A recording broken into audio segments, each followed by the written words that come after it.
This is a blow-up. When the pictures were being taken back, and most of these were shot in 75 and 76, by the way.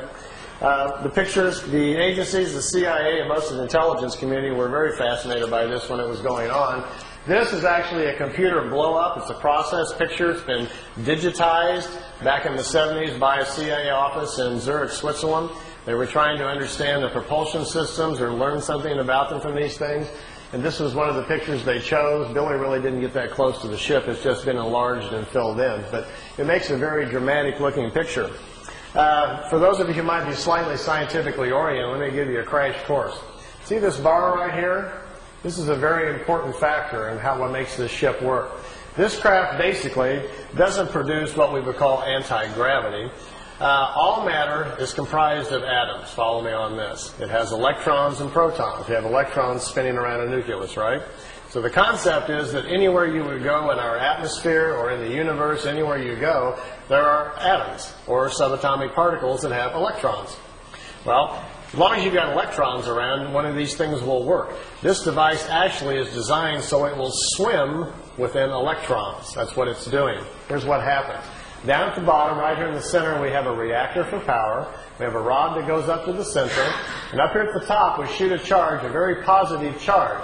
And right above, where this rim is right here, the whole top of this ship, the surface area of the craft, a positive charge is shot out. And what it does, it charges the electrons that are flowing around the top of the craft, and it makes a vacuum right over the top of the craft. That's what causes it to lift up off the ground.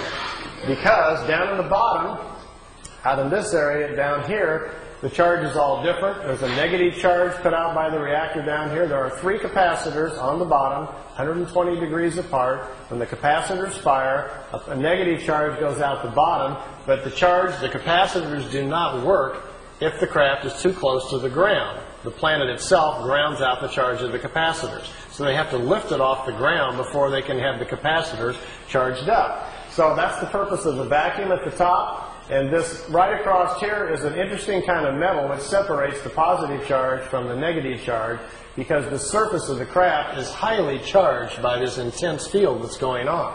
So you have to separate the two. We have the charge at the top, slowly lifts the disc up off the ground. It gets up about 12 feet. The capacitors down at the bottom, there are 3 of them in a triangle form down at the bottom, charged up. As soon as they kick in, the flow of electrons then moves down the side of the ship, gets out to the edge, and electrons have a very peculiar nature. They will not turn a corner. And when electrons get out to the edge of the right out here, they accumulate. And this accumulation, as soon as the charge gets high enough and they accumulate to a certain point, a field goes all the way around the craft, and that's what you see glowing at night if you see a disk. When the field gets up to a certain frequency, voila, we've got propulsion. The ship is then isolated within its own gravitational or magnetic field, and at that point, basically, the bottom of the ship is chasing the top of the ship, which is in a vacuum. And you've got a way to move a craft around. Now, if you accelerate that with a tremendous energy force they have within the reactors inside, which, by the way, are no bigger than the size of a football, it's an implosion system with no radioactivity. You can put your hand on it while they work. They're very small. That creates a strong enough energy field that you can move around anywhere you want to go.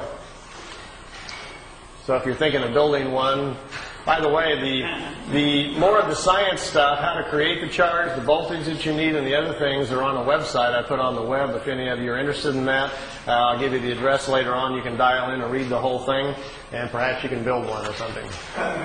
If you do, bring it to the next shift meeting, and we'll all go for a ride. You know. This is building some landing tracks. You can see them down here, the 3 landing tracks where the craft sit on the ground. It's kind of reminiscent of crop circles, isn't it? Here Billy's got his tripod out in the foreground, and the crafts are off in the background. Here we've got a regular-sized ship and 2 little ones again. There's little remotes. This is a different kind of craft. It doesn't sit down on the ground. It floats. The bottom of the crafts are flat. Burns the ground up pretty good, though. There's one at night. It wasn't a solid craft. It was just more of an energy field. Billy took several pictures of it. We have about 20 witnesses that also took pictures of this.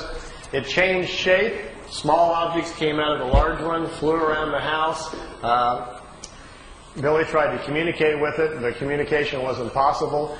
Later he was told that he had been paid a visit by a group of life forms, if you want to call it, from another world that do not exist in solid form. That there are many kinds of life in various shapes and forms, and some of them are non-physical.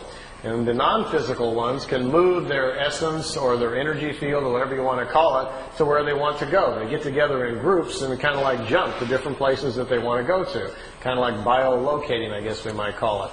And what you're looking at here is a picture then of a life form that exists in a non-physical form that biolocated to Earth for whatever reason, perhaps just curious about Billy. These are the last photo sessions taken in 1981. Billy's got them pretty trained by now to park by trees, as you can see, and known objects. He calls it the Italian wedding cake.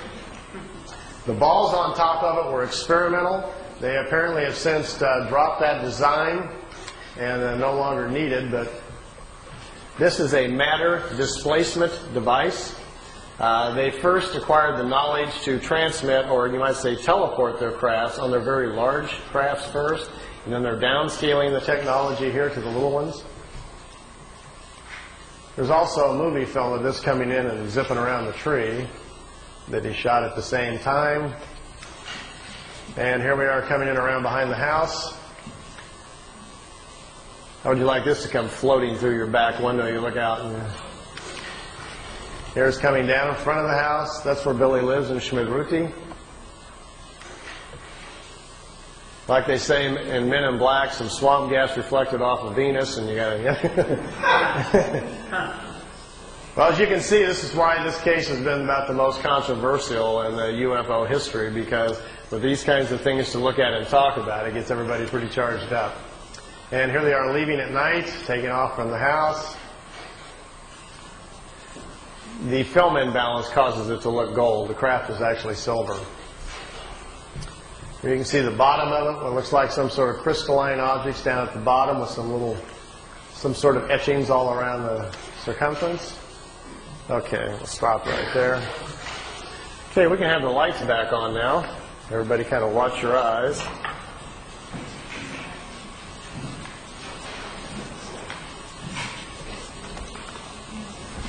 We're back.